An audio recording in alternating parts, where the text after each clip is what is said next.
Hello guys, आपण 10 days 10 lecture series मधला 9 topic बघतोय. त्यामध्ये आपण अबॉर्शन अँड देअर क्लासिफिकेशन हा टॉपिक बघणार आहोत. अबॉर्शनचं क्लासिफिकेशन आणि इंजुरीचं क्लासिफिकेशन मोस्ट ऑफ द वेळेस तुम्हाला विचारलं गेलेलं आहे. त्यामुळे अगदमध्ये जितके जितके क्लासिफिकेशन आहेत ते एका पेजवर बसवायचा प्रयत्न करायचा. कारण की कोणत्याही क्लासिफिकेशनवर एक तरी एसएक्यू तुम्हाला असतोच. ठीक आहे? त्याची डेफिनेशन बघा. एकदम नॉर्मल आपल्याला समजेल अशी ही डेफिनेशन आहे आणि हीच डेफिनेशन लर्न करा, कारण की प्रत्येक ठिकाणी वेगवेगळ्या डेफिनेशन्स वेगवेगळ्या ऑथरनी दिलेल्या आहेत, परंतु ते आपल्याला कितपत समजतील यावर डिपेंड. ठीक आहे, तर ही डेफिनेशन बघा. Abortion is defined as a spontaneous or induced termination of the pregnancy at any stage before the delivery. हा शब्द खूप महत्वाचा आहे. दोन शब्द लक्षात ठेवा. Termination of the pregnancy before the delivery. एकदम शॉर्ट मध्ये. ठीक आहे. मग नंतर तुम्ही त्या सेंटेन्स मध्ये लागा की abortion is defined as a spontaneous or induced termination of the pregnancy at any stage before the delivery. ठीक आहे.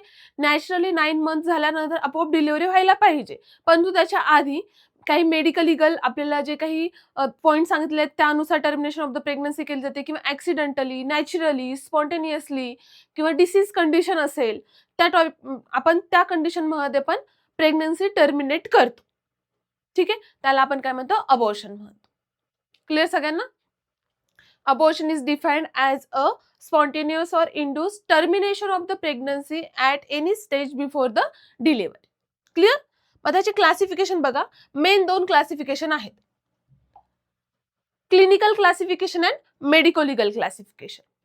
क्लिनिकल क्लासिफिकेशन मध्ये मदरची कंडिशन काय आहे किंवा कोणकोणत्या गोष्टी त्याला जिम्मेदार आहेत की त्यामुळे त्यांना क्लिनिकली काहीतरी असं होतं युटरस सर्व्हिक्स मध्ये की त्यामुळे त्यांना अबॉर्शन करावं लागतं, ते क्लिनिकल पॉइंट मध्ये येतात. आणि मेडिको लिगल मध्ये मेडिको लिगली आपण जसं की एमटीपी करतो, हे काय झालं, मेडिको लिगल क्लासिफिकेशन मध्ये येतं.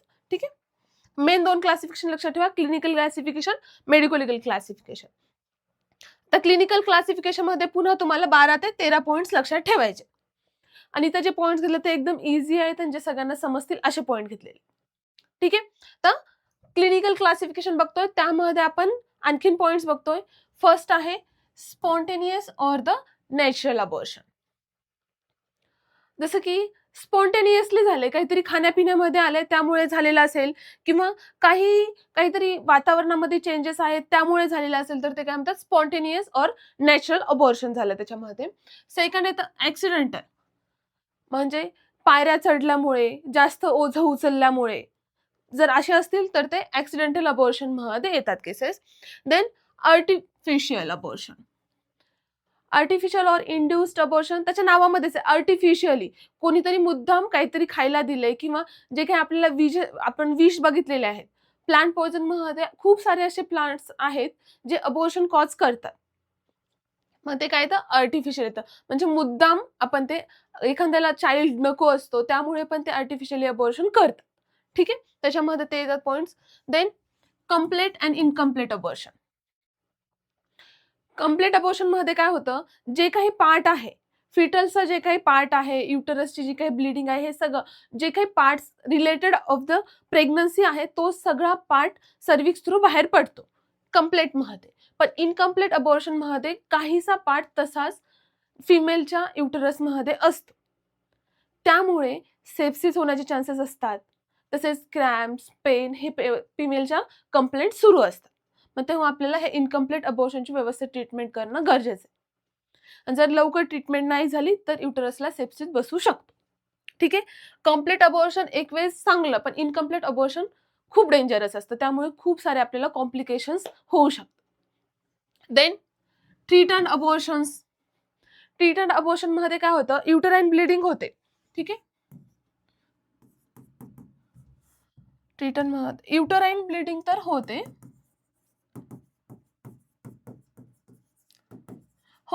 परंतु सर्व्हिक्स डायलेट होत नाही.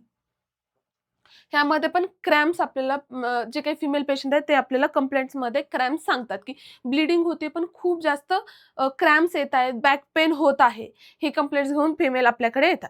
मग हे प्रीटर्म अबॉर्शन मध्ये युटराईन ब्लिडिंग होते पण सर्व्हिक्सचं डायलेशन होत नाही. ठीक आहे. देन इनव्हिटेबल, इमिनंट अँड अनवॉइडेबल, त्याचेच वेगवेगळे नाव आहेत. आपण इन्व्हिटेबल हे नाव लक्षात ठेवा 7 नंबरचं. इन्व्हिटेबल अबॉर्शन मध्ये काय होतं, ब्लडी डिस्चार्ज पण होतं ह्याच्यामध्ये,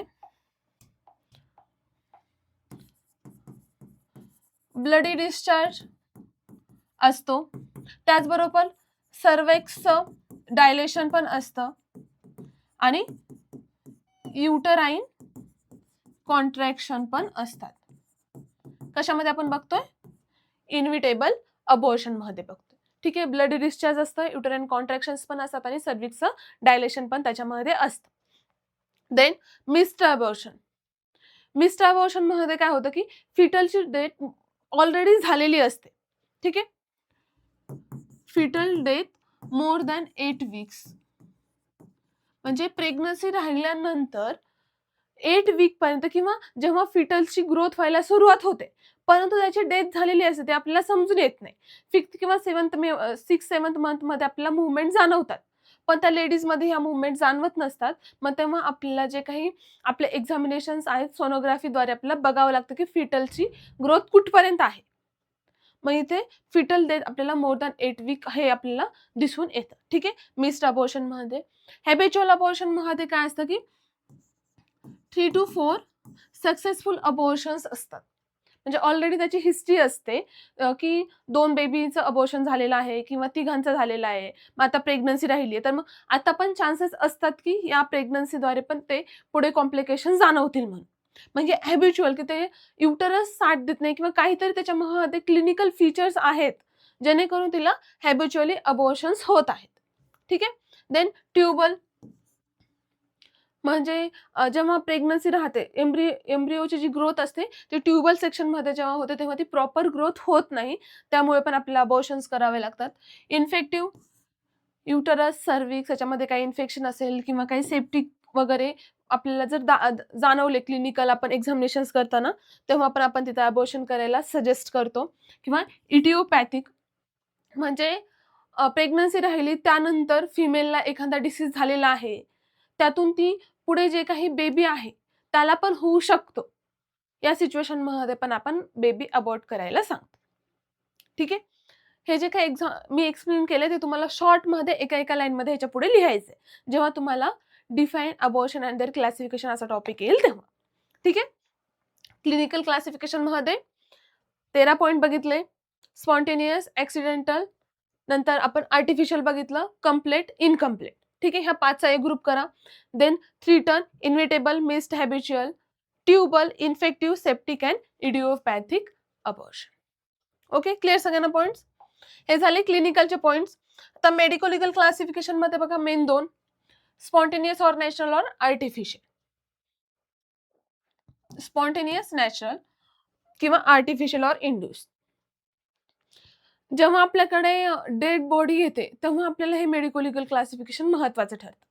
किंवा एखाद्या सिच्युएशन मध्ये जर MTP वगैरे झालेला असेल तेव्हा पण आपण मेडिको लिगल क्लासिफिकेशन बघतो. ठीक आहे. तर स्पॉन्टेनियस म्हणजे सगळ्यांना माहिती की काहीतरी घडलंय किंवा वातावरणातले चेंजेस किंवा तिच्या वागण्यातले वगैरे चेंजेस असेल तर त्याच्यामध्ये आपल्याला स्पॉन्टेनियस दिसून येत.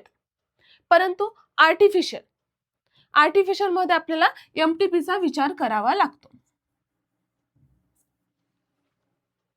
मग तुम्हाला MTP वर सेपरेट क्वेश्चन पण येतो. जर तुम्हाला इन डिटेल अबॉर्शन आणि MTP सोबत विचारलं तर तो LAQचा क्वेश्चन बनू शकतो. त्यामुळे तुम्हाला MTPचा पॉइंट पण डिटेल करायचा आहे. इथं आपण घेणार नाही, ते घेतलं तर खूप वेळ जाईल. आपल्या ऍपवर त्याचे लेक्चर्स अवेलेबल आहेत. ठीक आहे. क्लिअर सगळ्यांना? मेडिको लिगल क्लासिफिकेशन मध्ये spontaneous and artificial or induced classification. Okay. Short मध्ये बघा रिव्हिजन आपण आधी बघितलं, डेफिनेशन बघितली अबॉर्शनची, देन 2 टाइप्स बघितले. फर्स्ट टाइप क्लिनिकल मध्ये पुन्हा आपण 13 टाइप्स बघितले. टाइप्स म्हणण्यापेक्षा एक रिझन्स म्हणू शकता त्याच्यामध्ये किंवा कॉजेस काय काय असू शकतात ते. अँड देन आता आपण मेडिको लिगल मध्ये 2 बघितले. ठीक आहे. हे तुम्हाला जेव्हा SAQ ला येईल तेव्हा एका लाईन मध्ये त्याचे एक्सप्लेनेशन्स लिहायचे, इन डिटेल मध्ये लिहित बसू नका. ठीक आहे. होप सो सगळ्यांना हे लेक्चर समजलं असेल. आपण पुढच्या लेक्चरमध्ये आणखीन एक इंटरेस्टेड टॉपिक कव्हर करूया. थँक्यू.